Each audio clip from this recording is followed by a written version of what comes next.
Otro movimiento que a mí en lo particular me interesa mucho es un movimiento que se llama Nueva Objetividad, es decir, es un retorno a la figuración. Ya mencionamos en otros videos que siempre en la historia del arte va a haber un movimiento pendular desde las cosas más académicas a las cosas más libres, lo inconsciente volver a la figuración, la abstracción.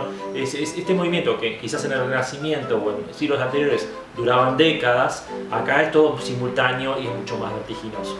Esto ocurre en Alemania y fundamentalmente entre guerras, entre 1918 y 1939, que es cuando Alemania invade Polonia y ahí comienza la Segunda Guerra Mundial. Menciono tres pintores que a mí me encantan y que son George Grosz, que un cuadro se llama Los Pilares de la Sociedad, es del año 26. Mencionamos a Max Beckmann, una obra que se llama La Noche, y otro pintor muy importante es Otto Dix, un tríptico que se llama Metrópolis. Es un tríptico cuya paleta es verde, roja y verdosa. Estos pintores muestran la decadencia de los dirigentes, de los militares, de los obispos, de los diputados, el recurso a la prostitución, es decir, que está muy bien reflejada en la película El ocaso de los dioses. Ese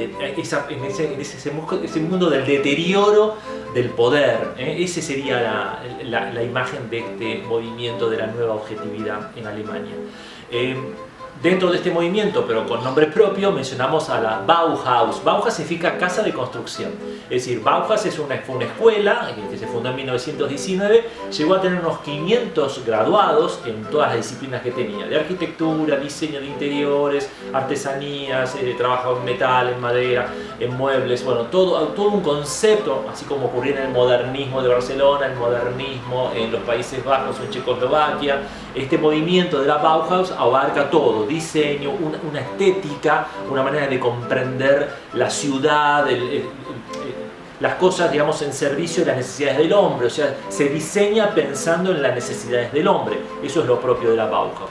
Mencionamos un pintor que me encanta, se llama Lionel Feininger, un pintor geométrico, muy delicado, muy estético, muy preciso, que su obra se llama Veleros. Y a otro también que todos conocen, Paul Klee, con su obra El Globo Rojo. ¿Qué pasaba en esta misma época en Estados Unidos? Mencionamos a dos pintores también que son de mi predilección, que una es una mujer, se llama Georgia O'Keeffe, una mujer que llegó a ser prácticamente centenaria, se formó en Nueva York y luego con su marido, que era fotógrafo, se fue a zonas más desérticas y es la típica pintora bueno, hay pinturas urbanas de ella, ¿no? En su primera época, pero después están sus pinturas de desierto, donde pintaba cactus y flores que sobrevivían en ambientes hostiles. Georgia O'Keeffe. Mencionamos una obra que se llama Mi Otoño. Y después el otro pintor que tuvo su formación en Europa y fue realmente un pintor de ciudad, urbano y también de escenas de playa es Edward Hopper.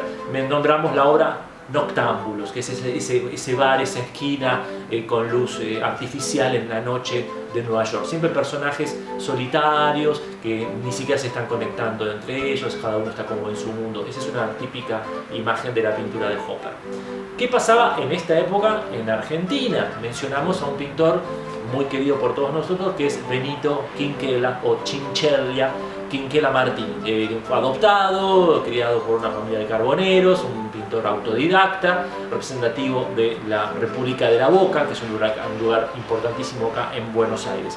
Mencionamos la obra Llegada de Pescadores del año 1958. Otro pintor importante para los argentinos, Raúl Soldi, que mencionamos como obra significativa, El techo del Teatro Colón. Y Juan Carlos Castagnino, mencionamos un pintor de mujeres y de personajes con ojos grandes, La Mujer del Páramo. Mencionamos algunos movimientos que se dan también en Sudamérica, en Uruguay, por ejemplo, Pedro Figari, un hombre abogado dedicado a las leyes, con algunos casos resonantes que asentaron jurisprudencia en Uruguay. Empezó a pintar toda la vida, pero llegó a mayor notoriedad a partir de los 60 años. Mencionamos la obra El Patio de 1925, él pinta la época de los candombes, la época colonial.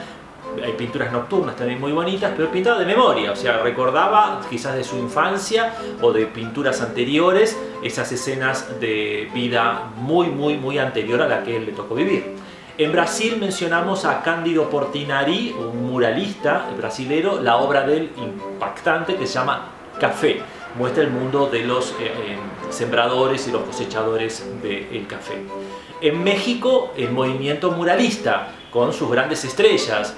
Mencionamos a Diego Rivera, la obra La Gran Tenochtitlán, junto con Orozco y Rufino Tamayo, bueno, eran los grandes representativos. De Tamayo mencionamos la obra Bailarinas, de 1942.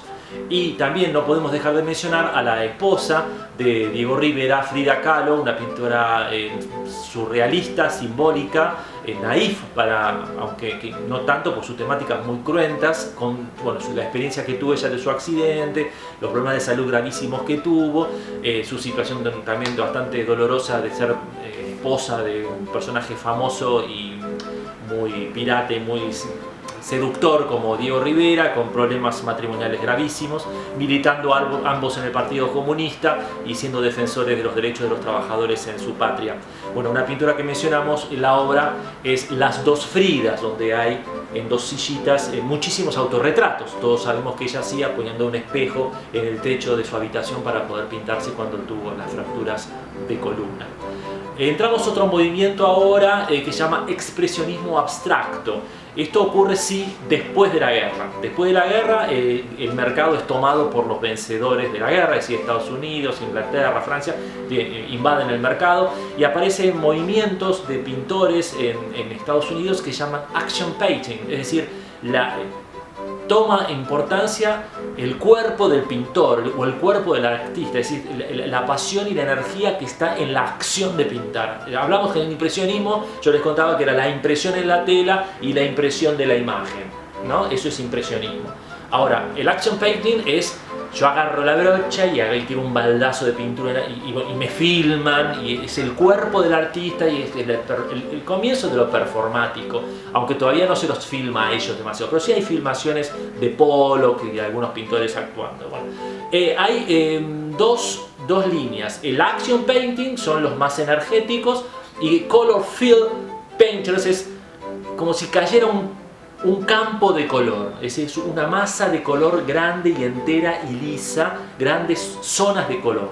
Esa sería una subdivisión. Y el otro, el action painting, que son los más energéticos. Dentro de estos mencionamos a Jackson Pollock con su obra Ritmo de Otoño, mencionamos a Willem de Kooning, que hace unas figuras antropomórficas a puro brochazo, mencionamos la obra Mujer. Y Franz Klein, que fue también que pintaba a veces a la mujer el cuerpo de la modelo y la aplastaba contra la tela, ¿no? Y dentro del movimiento de color field, es decir, de los colores planos, mencionamos a Mark Rothko con su obra número 5, número 22, que eran como rectángulos de color, siempre, es muy fácil de reconocer su pintura, y a Barnett Newman, una obra que se llama Uriel, son de esta segunda línea de la pintura de expresionismo abstracto norteamericano. ¿Qué ocurre en Europa después de la guerra, así como recién mencionábamos el movimiento americano en Estados Unidos? Mencionamos, por ejemplo, en Francia a Jean Dubuffet, su obra Metaphysics del año 1950. Mencionamos también a un pintor impresionante, se llama Nicolas de Staël, un pintor talentosísimo, joven, con un problema depresivo, una familia hermosa, 2 hijas si no me equivoco, y que decide terminar con su vida, va entrando en un proceso de su pintura que era de espátula y matérico y bastante cargado, se empieza a hacer más liviana, más volátil, con mucho aguarrás y bueno, después de unas funciones de teatro entró en un pozo depresivo y se arrojó por el balcón de su estudio. Realmente una pena. Mencionamos una de sus miles de obras que se llama Composición Abstracta del año 1949. En la escultura, en Italia, no podemos dejar de mencionar a Giacometti. Vamos a mencionar una de sus tantas obras, Hombre Señalado. Era un gran dibujante, un gran pintor, que no se conoce tanto esa obra de él, ojalá también quizás un tema para profundizar, y sí se conocen sus esculturas de esos hombres largos y estirados que Spielberg utiliza como prototipo de extraterrestres, y también aparecen creo que es en Inteligencia Artificial. Esas siluetas están inspiradas en esas longilíneas figuras de Giacometti. Hablamos siempre del movimiento pendular en la historia del arte, así como existen movimientos importantes como la Bauhaus, movimientos como el modernismo que abarcan toda la vida. Bueno, aparecen movimientos que dicen, no, vamos a reaccionar contra todo esto, o contra lo académico, contra el establishment. Bueno, el movimiento minimalista es llevar las obras a su mínima expresión. Buscan la simplicidad y a veces también la simplicidad por enormidad. Entonces, vamos a introducir el espacio como parte de la contemplación de la obra. Ya no es solamente tal o cual obra, pintura, escultura, sino dónde está puesta, qué relación tiene la obra con el aire, con el espacio, con los techos, con el lugar, si hay luz, si no hay luz, si está, cómo interviene el observador. Empieza a aparecer este tema del el observador como artífice y como coprotagonista de la obra en cuestión. Formado acá en Argentina y nacido, y después terminó su vida en Europa, Lucio Fontana. Mencionamos una obra que se llama Espera. Lucio Fontana es conocido por haber sido el primer hombre que le mete un navajazo a la tela, hace esos cortes en la tela y va a investigar sobre esto.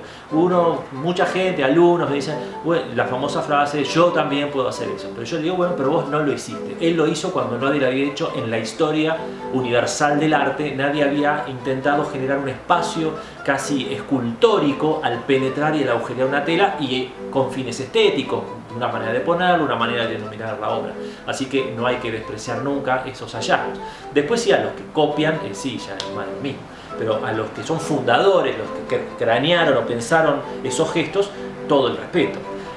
Tony Smith tiene una obra que se llama Dado. Dado es un dado enorme de acero, enorme, simple, casi con pátinas de óxido, y que aparte tiene la particularidad de estar unos centímetros sobre el nivel del piso, evidentemente con unos tacos que lo levantan, uno no los permite ver, pero la sensación que se transmite es que uno siente la sexta cara del dado, no es que está apoyado en el piso, está como flotando y uno entiende el dado en su totalidad. Espero que se entienda lo que acabo de decir. Esta obra es de 1962.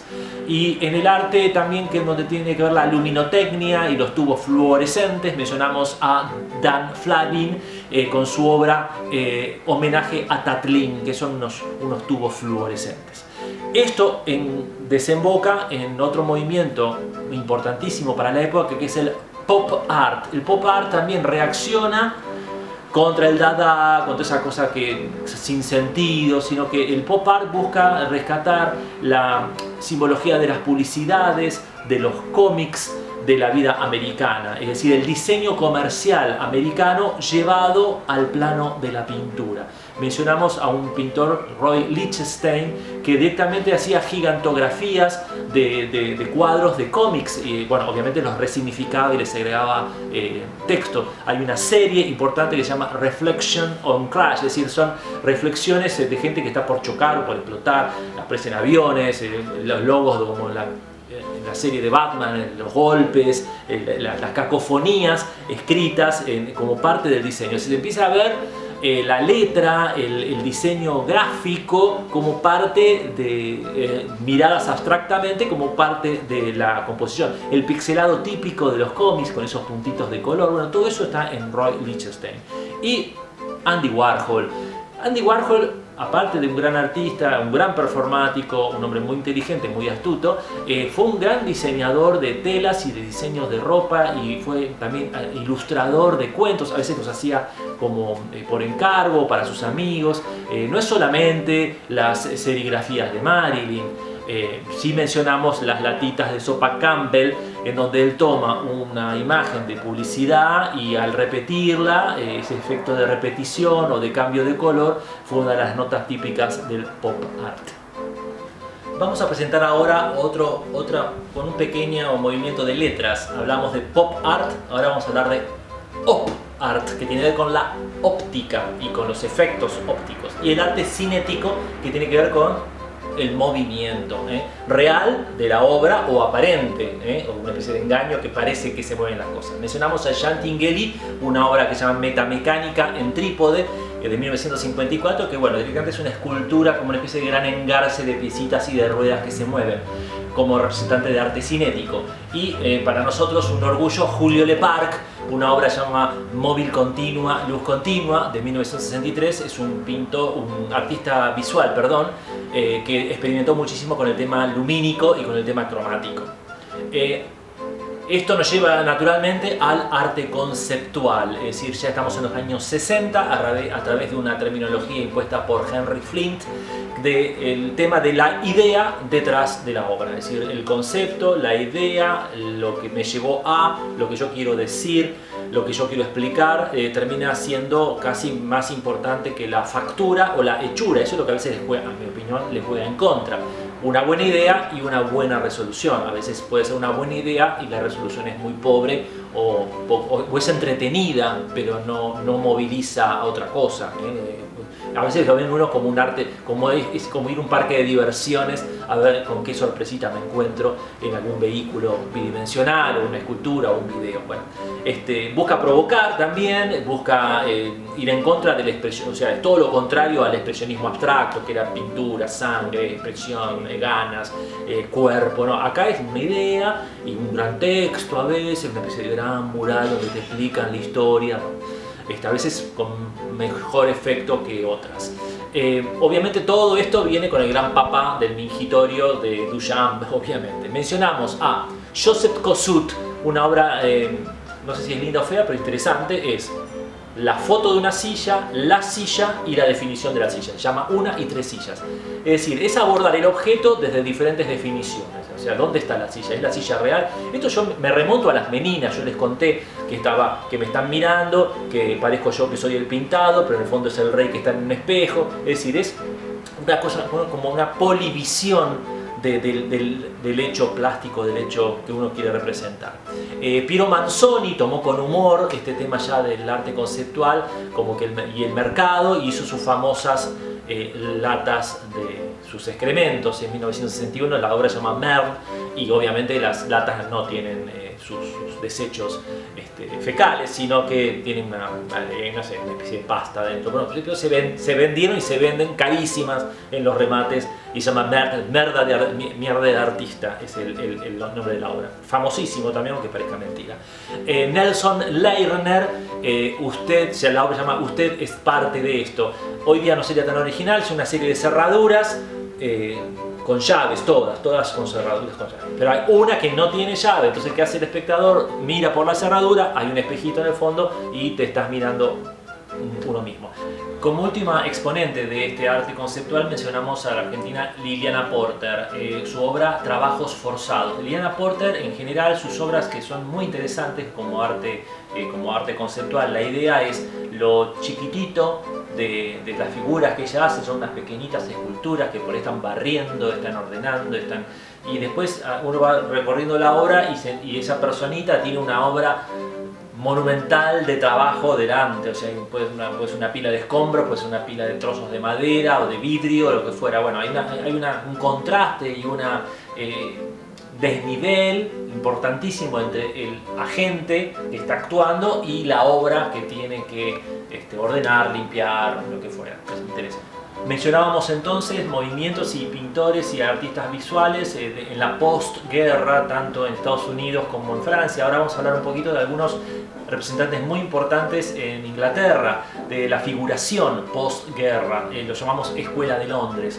Francis Bacon, mencionamos la obra Tres estudios para una crucifixión, que es un tríptico de 1962, un personaje muy amigo del que voy a mencionar ahora, también Lucian Freud, que era nieto de Sigmund Freud, el creador del papá del psicoanálisis. La obra de Lucian Freud, Annie y Alice, de 1975. Lucian Freud, ambos gran pintores de la figura humana y de las, como dirían los españoles, de las carnaciones, es decir, hay mucha carne, mucha vena, arteria, psoriasis, pieles escamadas, rostros golpeados, más en Bacon. Bueno, es esa cosa de la carnalidad de la figura humana. En Latinoamérica mencionamos a mi opinión humildemente, a Oswaldo Guayasamín, gran pintor retratista de espátula y de óleo, y quisiera que vieran la obra del retrato al gran guitarrista Paco de Lucía. Hay un video por internet donde está Guayasamín que termina empapado, transpirado y da algunos principios básicos sobre la pintura del retrato. Un movimiento que también surge a mediados de los años 60 es el volver al hiperrealismo, el hiperrealismo fotográfico, que casi intenta ser más realista que la misma realidad. Hoy sería más que todo lo que logra algunas cámaras digitales. A veces está en la definición y bueno, intentar llevar eso a la pintura. Es decir, la mirada pictórica que yo les decía que es selectiva, no, en el hiperrealismo se pinta todo como si fuera una mirada digital. Hay una super precisión minuciosa y detallista de todos los elementos de la pintura. Viene del trampaojo del Renacimiento, donde de repente en una pintura te ponían una hojita de papel pintada obviamente con alguna arruga y casi como que uno quería agarrar y tirar la hoja de papel y se daba cuenta que estaban en el plano, o correr una tela porque está hecho de tal manera fotográfica que uno parece que estuviera fuera del cuadro. Mencionamos a Chuck Close, un mega pintor de mega retratos a través de unidades casi pixeladas que a su vez son pequeñas abstracciones. Tiene muchas obras en blanco y negro, tiene obras pintadas con huellas de tinta de sus propios dedos. Según los grados de saturación de la pintura en los dedos, va haciendo las diferentes modulaciones de valor de ese rostro gigantesco, de trabajos en lápiz, trabajos en óleo, trabajos pixelados. Mencionamos una obra conocida que se llama Alex, de 1991. Él también ha hecho autorretratos gigantes de sí mismo. Y Richard Estes, súper figurativo, hiperrealista, hiperfotográfico, la obra Tienda de ropa. Eso también muchos pintan vidrieras con lo que está dentro de la vidriera y lo que refleja el vidrio de la calle. O sea, obras muy complicadas de confeccionar en su factura. Llegamos al último movimiento, que es un movimiento sumamente complejo, que se llama nuevos medios. Hoy inclusive hasta los concursos, los salones, se habla de nuevos medios. Ya no es solamente el arte conceptual, no es solamente el arte performático, no es solamente el op art o el arte cinético, el psicodrama, la performance donde está el artista implicado. Bueno, todo eso va todo junto. Empieza la interacción de las personas, el público, el espacio que rodea la obra. Mencionamos a la última obra importante aquí en Buenos Aires de Leandro Ehrlich, un artista visual, donde sus obras son muy diversas, son todas muy interesantes. Mencionamos algunas que es como un aula transparente donde uno se puede ver reflejado, la famosa piscina donde uno está abajo del vidrio y o puede fotografiar desde arriba como si estuviera dentro del agua. Bueno, una serie de obras, una nube, me acuerdo, hay unas nubes de Leandro Ehrlich que son una especie de vidrios con un aerosol blanquecino, son como fetas de nube separadas en vidrios, son unos 10-12 vidrios, y cuando uno lo va recorriendo la nube toma una forma volumétrica, como si estuviera flotando adentro de una gran pecera. Muy interesante esa obra de Leandro Ehrlich. Damien Hirst, otro también performático y muy hábil vendedor de sí mismo. Mencionamos la obra Hijo Pródigo, ha hecho animales embalsamados, ha recibido quejas de la Asociación de Defensa de Animales. Trabaja con cuerpos, pero bueno, es el tiburón que se descompuso, le echó a perder. Bueno, un artista siempre disruptivo y desestabilizador, y también un gran vendedor de su propia imagen.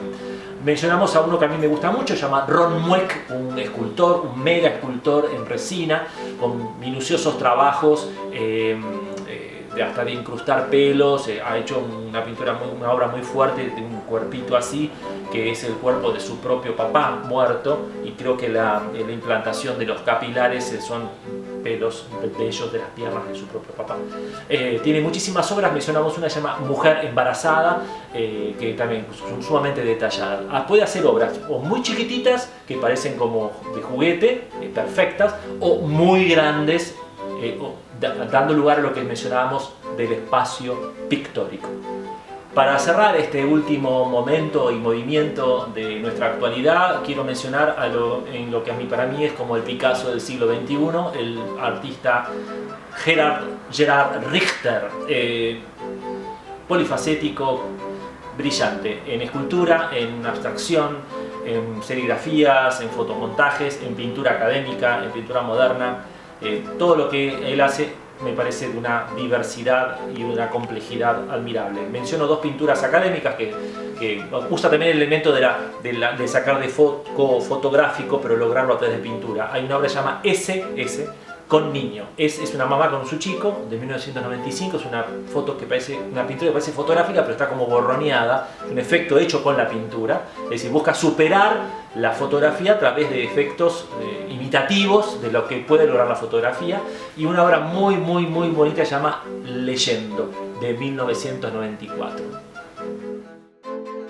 Bueno, así terminamos estas 4 entregas de Historia del Arte. Hemos intentado hacer la mayor síntesis posible, es simplemente, como dijimos al principio, una presentación para despertar la curiosidad de investigar o de profundizar aspectos de la historia del arte en la historia de la humanidad y en todo el mundo, cosa que es muy difícil. Esperamos que lo hayan disfrutado, esperamos que nos hagan sus comentarios, que sus opiniones, que compartan esta información, que la difundan y también que se suscriban. Recuerden que se puede hacer, es gratuito, se pueden suscribir y ahí nosotros vamos transmitiéndoles y comunicándoles las cosas que vamos descubriendo. Bueno, este fue el primer grupo de informes de El Hombre Sepia.